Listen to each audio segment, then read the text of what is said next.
All right, so my favorite straw man argument coming from the right when it comes to the pandemic is the survival rate is 98%. Checkmate, libtard.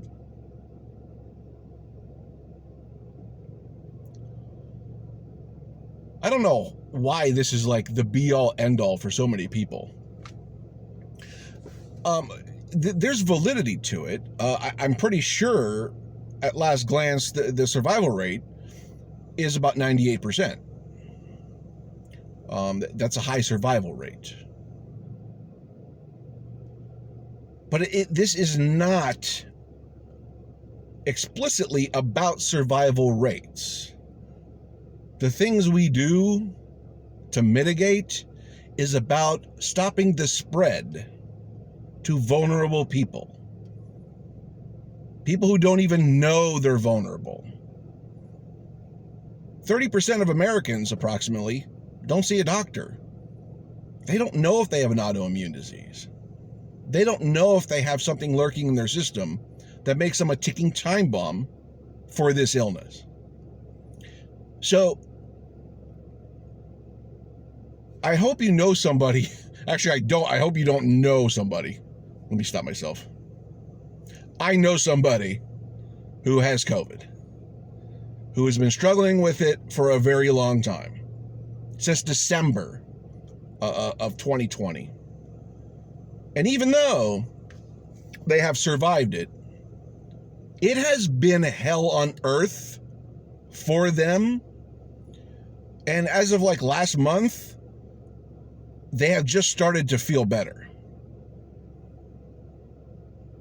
That's a long time to fight an illness. And the thing is, it's likely going to keep with them for a while. Maybe ever. We just don't know.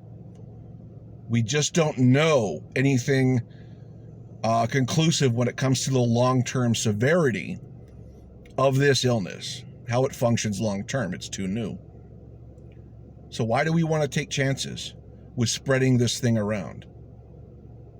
Why would you endanger your loved ones from going through something like that if you knew you could stop it by wearing a mask or socially distancing or getting the vaccine? You know, this straw man argument that how can you be for those things when there's a 98% survival rate isn't the point. You have a little piece of information and you're running with it and you think it's the end game. It's not. This is about mitigation of spread to vulnerable people, people who don't even know they have an autoimmune disease or mysterious illness that hasn't been diagnosed. Because healthcare in this country is garbage. And like I said, about 3 out of 10 of every American doesn't see a doctor on a regular basis. It's probably higher than that. But 3 out of 10, that's fair. So these are the people who are really dying and have a horrible time. They're the ones who are having the worst problems, the people with the comorbidities. I have autoimmune disorders. Multiple. I'm overweight. I have high blood pressure. I'm a cancer patient. I have just a litany of health problems, okay? And if I get this, I'm going to have problems. It's a guarantee that I will have problems. And if I can lessen the severity, because the survival rate's pretty good. If I can lessen the severity, I'm going to do it. And we all should do it. It's common sense. It's not political. It's not about liberties. It's about common sense, the common good, and protecting your loved ones and your neighbors and your community.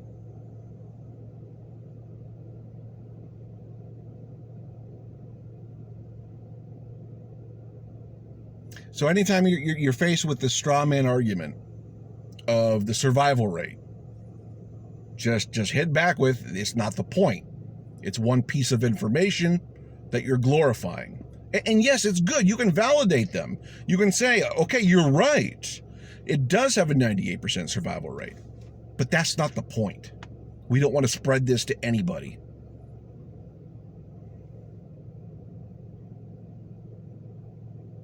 So do what you need to do to do your part. I'm doing my part. Numbers are going back up. I looked where I live, they're up today. So, and they're going across the country. It's just ridiculous. And with 20 to 30% of the population absolutely rebuking vaccines and masks and all these mitigation tactics, this is just a part of our lives now. I really do. I'm starting to believe that more and more every day. It's just a part of our lives now. So this will be with us if people don't do their part. And you know, don't get angry at me because you're not doing your part. If you're not doing your part, you're to blame. I'm sorry. We have solutions. This isn't the beginning of the pandemic. Like, we've traversed 18 months of this thing. We have vaccines. We know what works. We know what doesn't. Those arguments are done. It's really just about action. So if you're not participating in action, you're a part of the problem. And I'm saying, don't be a part of the problem. You don't have to be a part of the problem. We have the solutions. We know what to do. So let's do it.